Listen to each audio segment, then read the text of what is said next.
नमस्कार, मैं हूँ विकास टेकरे और स्वागत करता हूँ आप सभी का द हिस्ट्री यूट्यूब चैनल में। आज के इस वीडियो में हम बात करेंगे अवध राज्य की।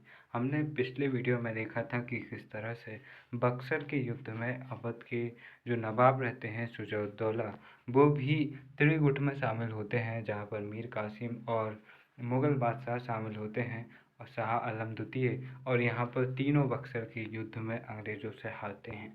तो अब हम यहाँ पर अवध राज्य की बात करते हैं, क्योंकि हम मुग़लों की बात कर चुके थे, हम बंगाल के जो नवाब थे उनकी बात कर चुके थे।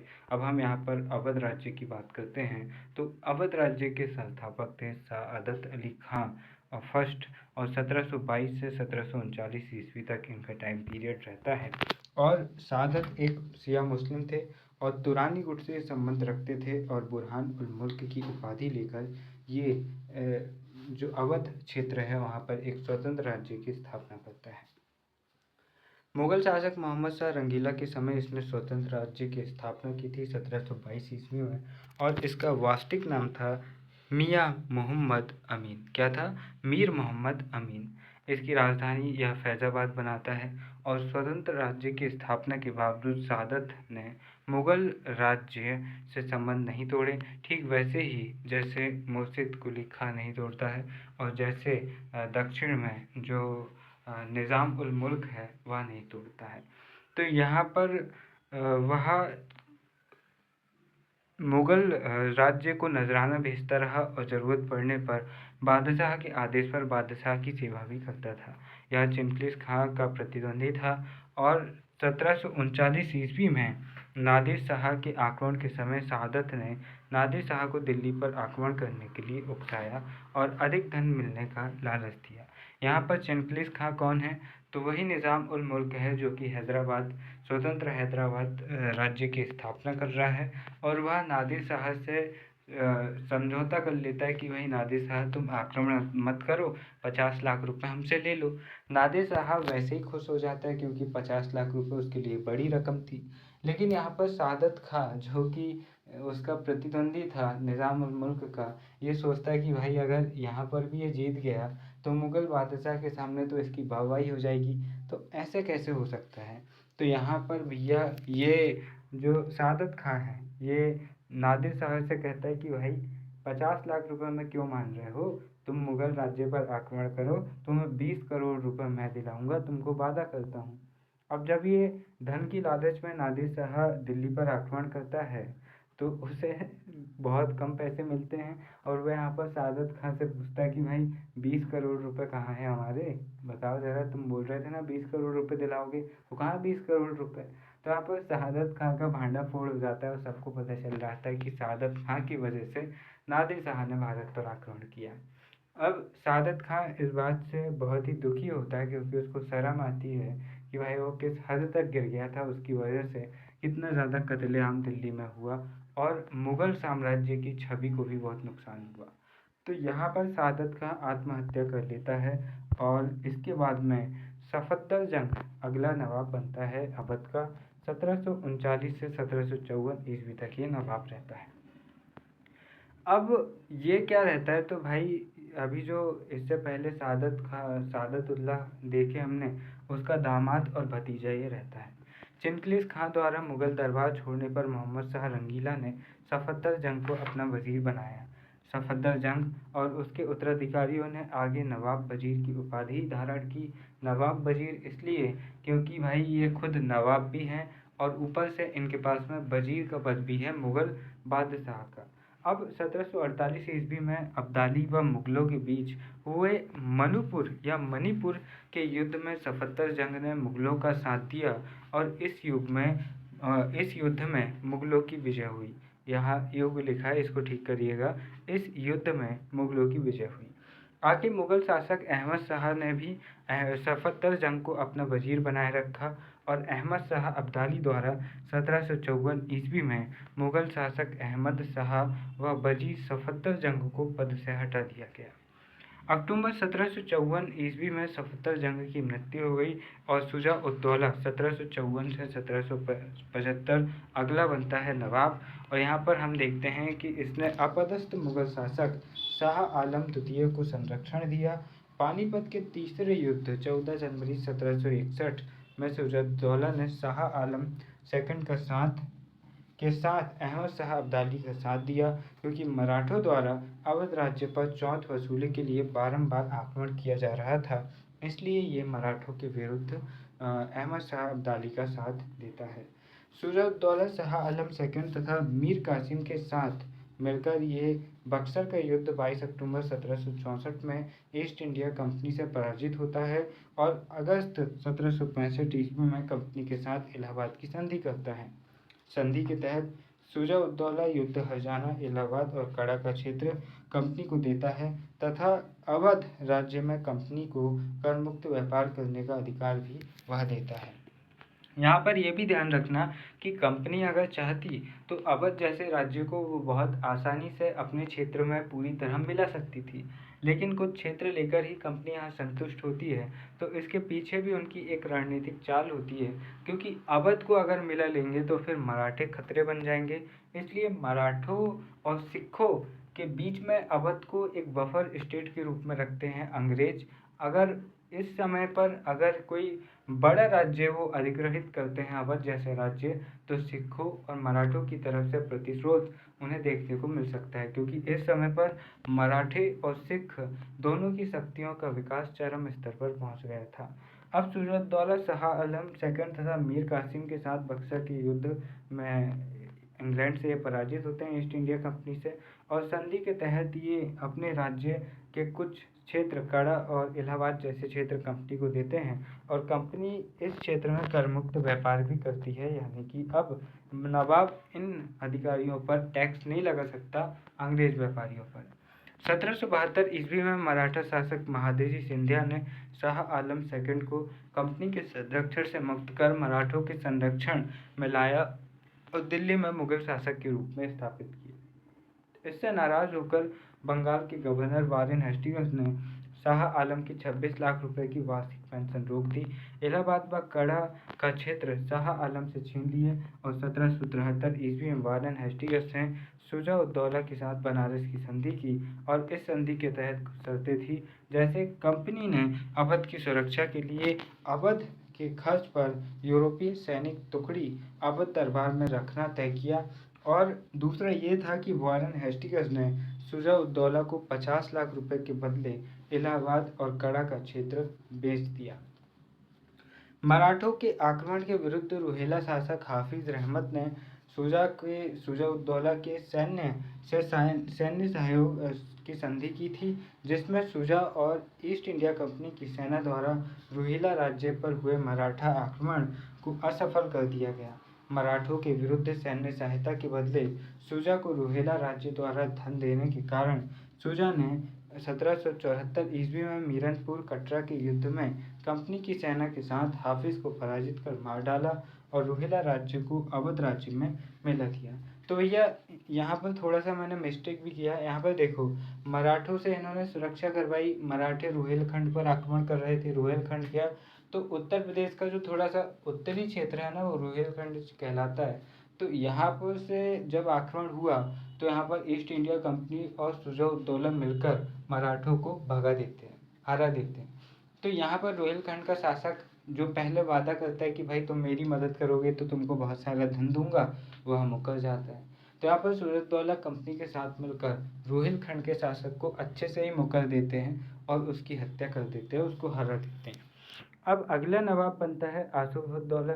1775 से 1797 ईस्वी तक ये नवाब रहते हैं। सूरजदौला की 1775 में मृत्यु के बाद आसफउद्दौला अवध का नवाब बनता है। इसका वास्तविक नाम था मोहम्मद याहिया मिर्जा अमानी था।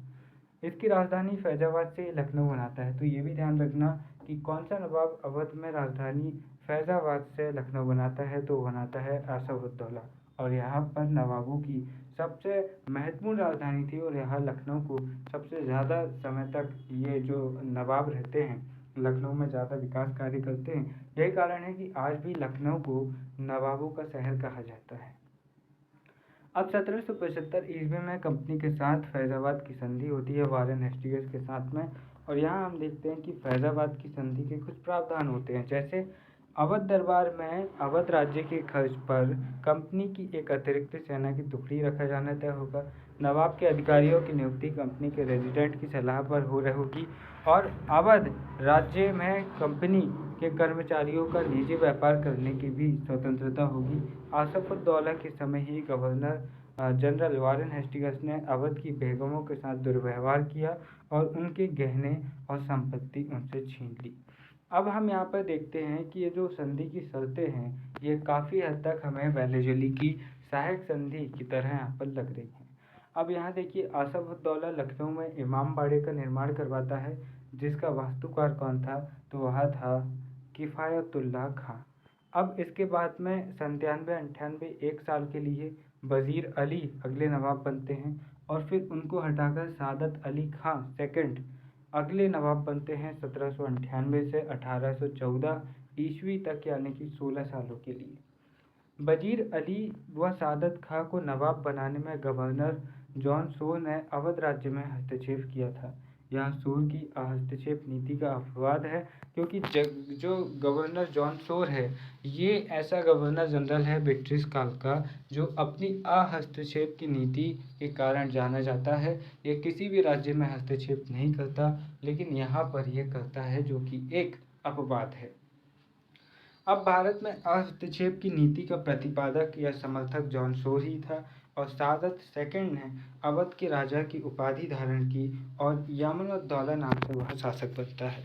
1798 ईस्वी में सादत सेकंड ने गवर्नर जनरल वेलेजली के साथ संधि कर 76 लाख रुपए, इलाहाबाद का किला, रोहिलखंड का क्षेत्र और गंगा यमुना दोआब का दक्षिणी क्षेत्र कंपनी को सौंप दिया।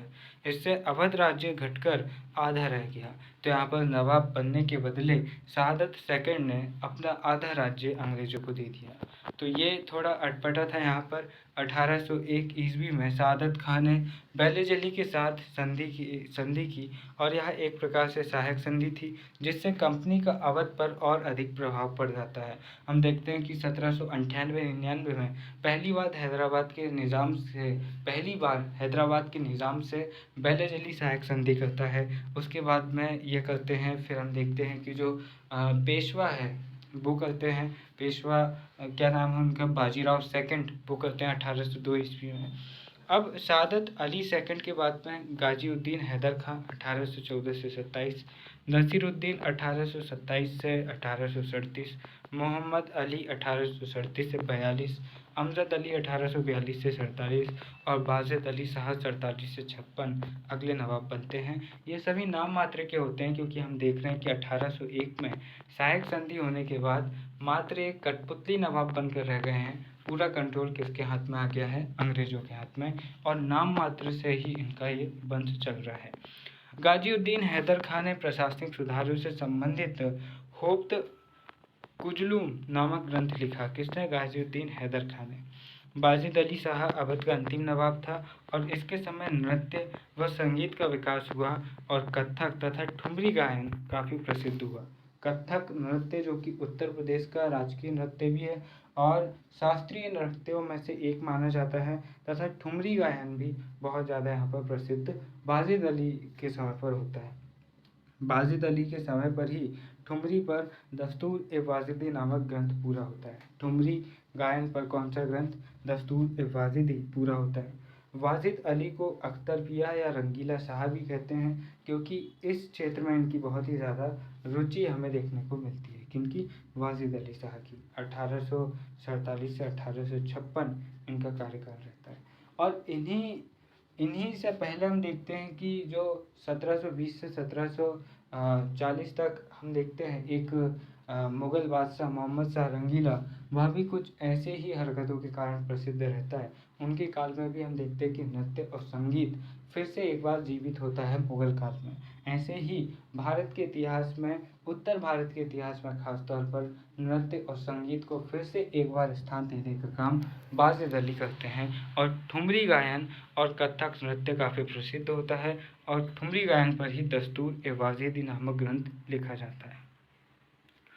वाजिद को अख्तरपिया रंगीला शाह भी कहते हैं और 1848 ईस्वी में गवर्नर जनरल डलहौजी ने अंग्रेज अधिकारी गवर्नर जनरल डलहौजी ने अंग्रेज अधिकारी कर्नल स्लीमन के नेतृत्व में अवध राज्य की वास्तविक स्थिति जानने के लिए अवध के दौरे पर भेजा और स्लीमन ने अपने ग्रंथ a journey through the kingdom of Awadh in year 1849-50 में लिखा।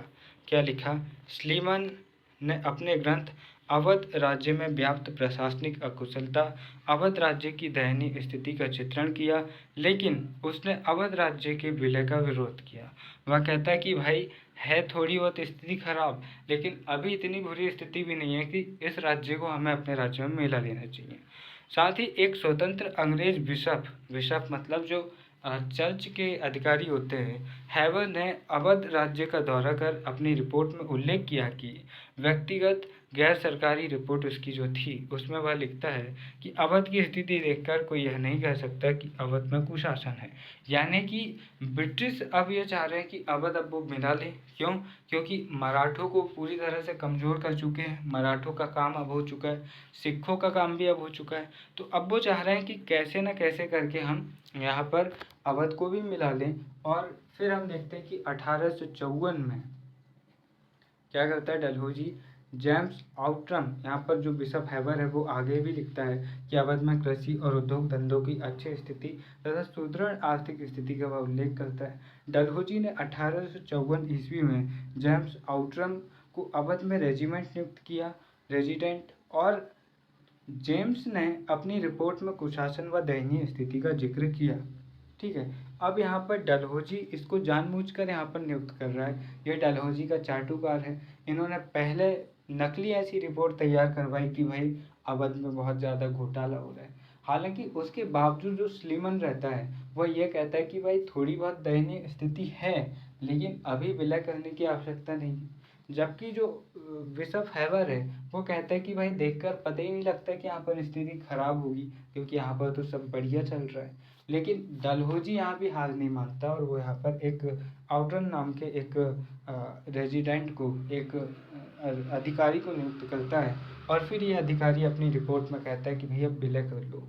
और जेम्स रिपोर्ट आधार बनाकर, इसी रिपोर्ट को आधार बनाकर 1856 में डलहौजी वाजिद अली शाह को नवाब पद से हटा देता है और कंपनी की ओर से पेंशन देते हुए उन्हें कलकत्ता भेज देता है। और कुशासन के आरोप में अवध का कंपनी के राज्य में विलय कर देता है। तो यहाँ पर भैया ये बहुत ही दुर्भाग्यपूर्ण घटना होती है कि एक अच्छे खासे राज्य को ये अपने ब्रिटिश प्रशासन में मिलाने के लिए, ब्रिटिश साम्राज्य में मिलाने के लिए डलहौजी निम्न स्तर की यहाँ पर राजनीति करता है। अब यहाँ पर वाजिद अली की मृत्यु पेंशन भोगते हुए कलकत्ता में ही हो जाती है और 1857 की क्रांति में वाजिद अली शाह की विधवा बेगम हजरत महल अपने पुत्र बिरजेश कादिर को नवाब बनाने के उद्देश्य से भाग लेती है 1857 की क्रांति में। हालांकि यह क्रांति असफल होती है और कंपनी ने अवध राज्य का विलय कर किसी प्रेसिडेंसी में शामिल नहीं किया, बल्कि उसे कमिश्नरी स्टेट बनाया। अवध का प्रथम कमिश्नर जेम्स आउट्रम को ही बनाया गया, वही जेम्स आउट्रम जिसकी रिपोर्ट के आधार पर विलय किया गया। तो ये जेम्स आउट्रम ने अच्छा झूठ बोला, इसलिए उसको उसका फल मिला कि उसको इस क्षेत्र का पहला कमिश्नर बना दिया गया। तो यहाँ पर मिस्टर लॉकेट ने भी अपने गैर सरकारी विवरण में अवध की अच्छी स्थिति का जिक्र किया है, लेकिन कहते हैं ना, अंग्रेजों को जिस तरफ उनकी नज़र चल जाती थी उस राज्य को मिलाने के लिए वे किसी भी हद तक गुजरने को तैयार थे। तो यहाँ पर अवध का विलय भी अंग्रेजों की एक कुराजनीति का प्रतीक माना जाता है और अंग्रेज भारतीय राजनीति में किस हद तक गिर सकते थे उसका एक प्रमाण भी हमारे सामने मिलता है।